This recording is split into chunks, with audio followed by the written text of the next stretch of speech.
Many people love the dark Scooby-Doo animation that was created by Avocado Animations and modded into FNF.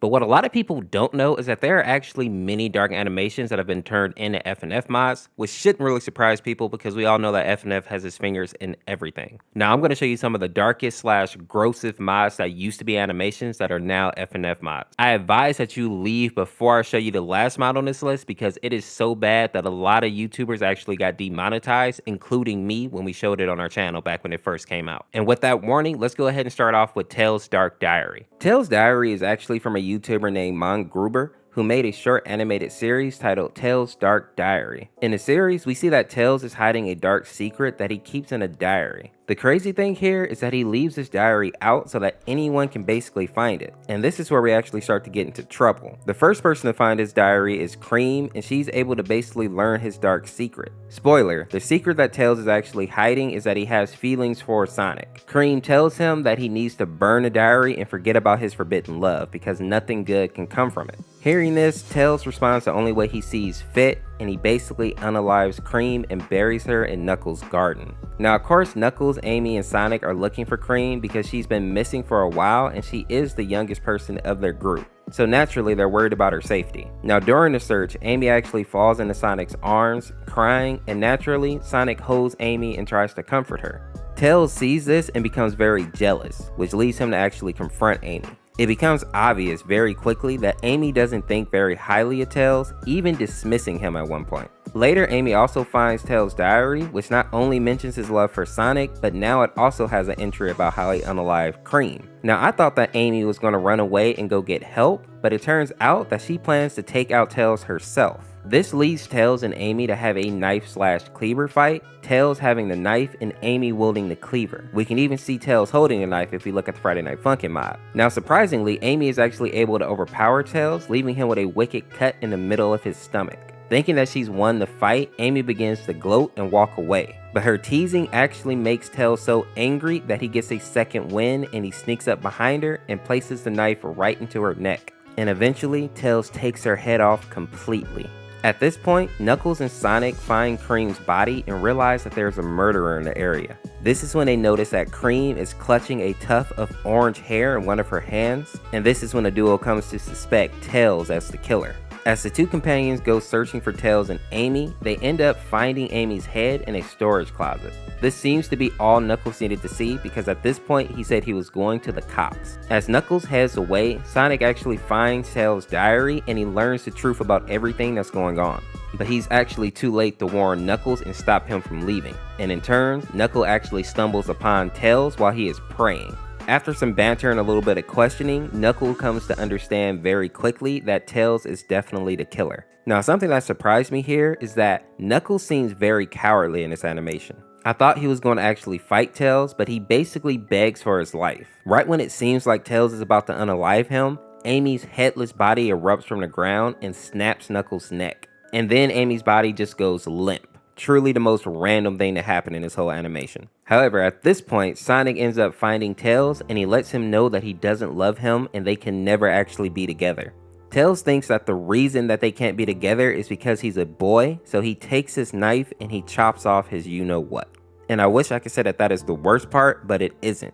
After chopping it off, he picks it up and he eats it. Do not ask me why, but this does explain why he's bleeding from his genital area in the Friday Night Funkin' mod. Now, after witnessing this, Sonic still rejects Tails, of course, and since Tails understands that he can never actually be with Sonic, he ensures that no one else can have him as well. He stabs Sonic in the gut, and that is where the story actually closes. Now, some of you may have noticed that Dark Diary Tales sounds a lot like Secret History Tales, so I think that's a perfect transition into him. Now, for those of you that don't know, the Secret History series was created by a YouTube channel that goes by Mashed. Now, the backstory goes like this. Basically, back in the day, Sonic was doing his hero thing, and he was even picked up by Sega as like a sponsored figure. But over time, Sega started to notice that he started to decline in popularity, or that he just wasn't growing as fast as they wanted him to, so they decided to give him a sidekick, which ended up being Tails. Now, if you listen to Amy tell it, Tails was always just kind of hovering around Sonic, and he was never really able to leave him alone, almost as if he was obsessed with him. This wasn't such a big deal at first, and most people thought that was just an innocent little thing, considering that Tails is supposed to be Sonic's best friend. But then once Knuckles dies, people start to believe that maybe Tails has something to do with it.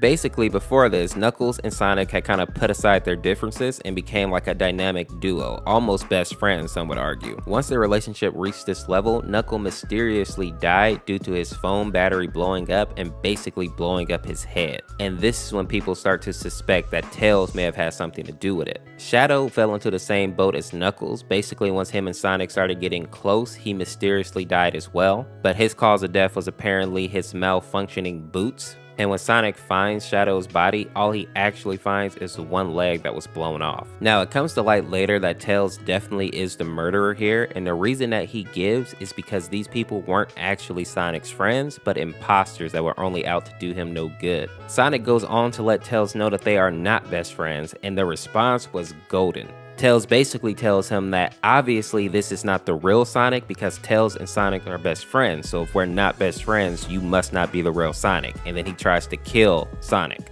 Now, funny enough, this is not the only time we get to see Secret History Tails and Friday Night Funkin'. He also pops up in the mod titled There's Something Funky About Amy. And in the mod/animation, we basically see that Amy is in love with Sonic. And love is probably too tame of a word. It's more like she's obsessed with Sonic. Amy's basically going out of her way to just be around him and to bring him all types of gifts and food. And Secret History Tails uses her obsession in order to unalive Sonic. That's why in the Friday Night Funkin' mod, we actually see Amy digging a hole for Sonic after she had taken him out. And in the original animation, we also see Tails admit to manipulating her and making her take out Sonic. He is definitely one of the darkest versions of Tails. Next on our list, we're going to get into some of the dark animations of My Little Pony that got modded in the Friday Night Funkin'. Now, let's go ahead and start off with Fluttershy and her shed first. Now, for those of you that don't know, the shed scene is actually from an animation created by hotdiggedydemon back in 2012. And I know this is going to sound weird to say, but her animation was kind of sad because she was bullied very badly by the other ponies. But the one thing that was consistent was even after taking that abuse, she would always tell them to stay out of her shed.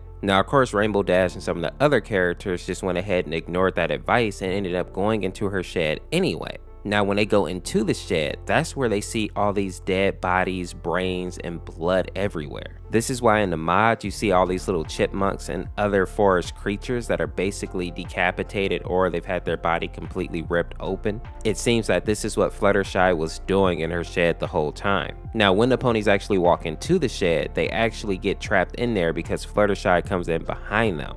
And that is when Fluttershy goes ahead and cuts right through Rainbow Dash's head after strapping her to a chair. We kind of see a reference to this in the mod, but Boyfriend is actually literally decapitated, where Rainbow Dash in the actual animation is cut down the middle.